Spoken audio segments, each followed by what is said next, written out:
Assalamualaikum warahmatullahi wabarakatuh. Perkenalkan, nama saya Willy Andrian, NPM 100 400 16236, Prodi Ilmu Hukum, Fakultas Hukum, Universitas Islam Bandung.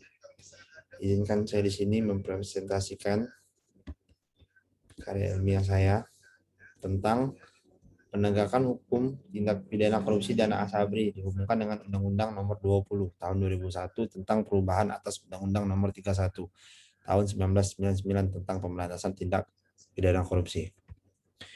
Latar belakang dalam kasus yang menjadi penelitian penulis adalah mengkaji tentang oknum militer berpangkat Brigadir Jenderal TNI yang melakukan tindak pidana korupsi dalam pengadaan alutsista, sebagaimana yang dilansir di laman tempo.com.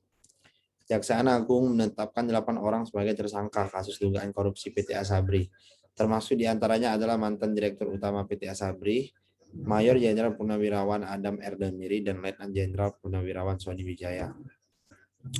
Kemudian, Kepala Divisi Keuangan dan Investasi Asabri periode 2012 hingga Mei 2015, BE dan Direktur Investasi dan Keuangan Asabri periode 2013 sampai dengan 2019, HS. Leonard mengatakan 8 tersangka itu merupakan bagian dari 10 orang yang diperiksa penyidik pada hari ini. Para tersangka itu ditahan selama 20 hari terhitung sejak hari ini, 1 Februari 2021. Identifikasi masalah. 1. Bagaimana faktor penyebab terjadinya tindak pidana korupsi dana asabri di kalangan militer. 2. Bagaimana penegakan hukum pidana bagi anggota militer yang melakukan tindak pidana korupsi. Tujuan penelitian untuk mengkaji dan menganalisa faktor penyebab terjadinya tindak pidana korupsi dana asabri di kalangan militer dihubungkan dengan Undang-Undang Nomor 20 Tahun 2001 tentang perubahan atas Undang-Undang Nomor 31 Tahun 1999 tentang pemberantasan tindak pidana korupsi. 2. Untuk mengkaji dan menganalisa penegakan hukum pidana bagi anggota militer yang melakukan tindak pidana korupsi dihubungkan dengan Undang-Undang Nomor 20 Tahun 2001 tentang perubahan atas Undang-Undang Nomor 31 Tahun 1999 tentang pemberantasan tindak pidana korupsi. Metode penelitian, metode pendekatan yuridis normatif, yaitu metode penelitian hukum yang dilakukan dengan meneliti bahan pustaka atau data sekunder. Spesifikasi penelitian ini menggunakan metode deskriptif analisis, metode dan teknik pengumpulan data, penelitian kepustakaan, library research. Metode analisis menggunakan metode analisis kualitatif, yaitu menggambarkan pada kenyataan-kenyataan yang ada berdasarkan hasil penelitian. Hasil penelitian, faktor penyebab tindak pidana korupsi di kalangan militer. Minimnya pengawasan dan transparansi proses pengadaan alutsista dapat menimbulkan celah bagi pejabat yang bertugas. Melakukan pengadaan pengawasan yang kurang kuat dapat membuat anggota TNI terlalu leluasa bermain dalam pengadaan barang dan jasa. Peradilan militer ini kerap kali berjalan tertutup dan tidak banyak diketahui publik proses hukum yang terjadi.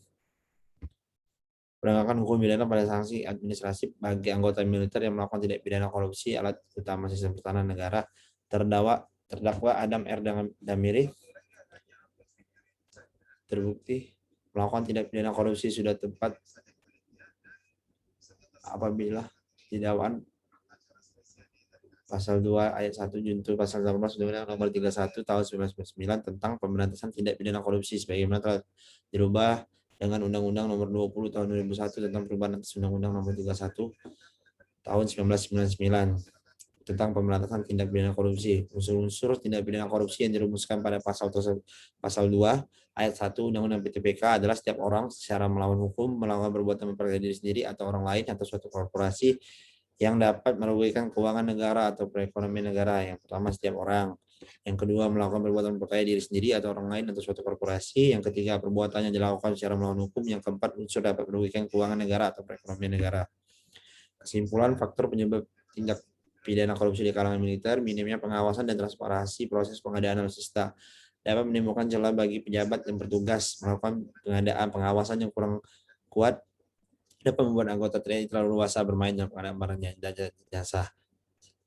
Saran, faktor penyebab tindak pidana korupsi masih sama seperti tadi, perlu kontrol politik di parlemen maupun kontrol publik dari masyarakat terhadap institusi militer.